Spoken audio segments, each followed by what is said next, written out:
பட்ஜெட்ல படம் எடுக்கணும் அப்படின்னு சொல்லி நினைக்க வேண்டாம். சாதாரணமா வந்து 5 ரூபாயிலிருந்து 10 ரூபாய்க்குள்ளேயே வந்து தாராளமா நல்ல படங்கள் எடுக்க முடியும். எங்கேயும் எப்போதுன்னு அவன் ரொம்ப அழகா ஃபர்ஸ்ட் படமா இருந்தா கூட அவ்வளவு அழகா அந்த படம் எடுத்தான். ஏன் சிசிய வந்து அவன் மெரினான்னு ஒரு படம் எந்த பெரிய ஹீரோவையும் நம்பல, பெரிய பட்ஜெட்டுக்கு போகணும்னு நினைக்கல, சாதாரண பசங்களை வச்சுட்டு அவன் ஸ்கிரிப்ட் மேல நம்பிக்கையில வந்து அவன் எடுத்தான். அந்த படம் பிரமாமா கலெக்ட் பண்ணிச்சு.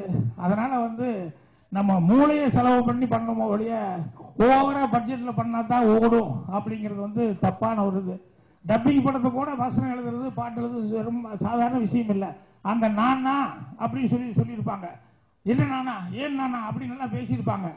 இங்க நானா அப்பான்னு தான் சொல்லணும். அப்பா அப்படின்னா வாய் ஒட்டிக்குது இல்லையா, லிப்பு. நானா வாயே சேரல. இது என்னடா நானா வாய் சேர மாட்டேங்குது. நம்ம அப்பா அப்படின்னா தெரியும்.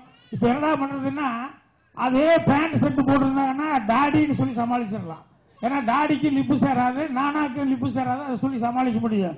அதே வில்லேஜா இருந்துச்சுன்னா என்ன பண்ணுவீங்க?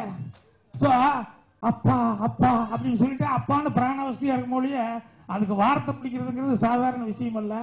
அதே மாதிரி பாட்டு எழுதும் போது டைலாக் எப்படியோ அதே அளவுக்கு அவங்களுக்கு சிரமமா இருக்கு. என்னன்னா நம்ம டியூனை கேட்டு சாதாரணமா பாட்டு எழுதலாம்.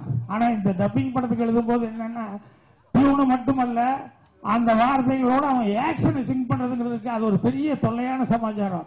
லிப்பும் சேரணும், அவங்க ஆக்ஷனும் சேரணும். ஆனா இதுல நல்லா பண்ணிருக்காங்க. அவன் என்னமோ ஒரு ஆக்ஷன் கொடுத்தான், பாம் பாம் பாம் பாம். நான் அதெல்லாம் பார்த்துக்கிட்டு இருக்கிறேன். இந்த படத்துக்கு என்னென்னலாம் பிளஸ் பாயிண்ட். வீரையான பேர் வச்சுட்டாங்க. வீரையான பேர் வச்சு அவரை தூக்கி ஒரு வாரமா நிக்க வச்சுட்டாங்க. இங்க 2 சைட்லயும் பார்த்தா டாப்ஸியும் காஜல் அகர்வாலையும் தான் வச்சிருக்காங்க. அப்பவே நினைச்ச படத்துக்கு வீரையான பேர் வச்சு ஹீரோ வந்து ரவிதேஜா இருந்தா கூட இங்க எது ஸ்ட்ராங்கா நம்ம காமிக்கணும், எதை வச்சு நம்ம வந்து பவுண்டேஷன் அப்படின்னு சொல்லி படத்தை டப்பிங் பண்ணலான்னு ஆரம்பிச்சாங்களோ அந்த அளவுக்கு அது ரவி இவரு டிபி கஜேந்திரன் கமர்ஷியல் டைரக்டர் கரெக்டா கண்டுபிடிச்சாரு. இந்த படத்துல எது பிரமாமா இருக்கு, அது ஏரியா வேற இங்கேயே கமிட் பண்றாரு. எனக்கு ஒரு ஏரியா கொடுத்துருங்க.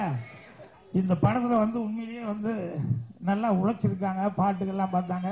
இங்க ஏறக்குறைய ஒரு படமே பார்த்த மாதிரி அந்த அளவுக்கு ஆகிப்போச்சு.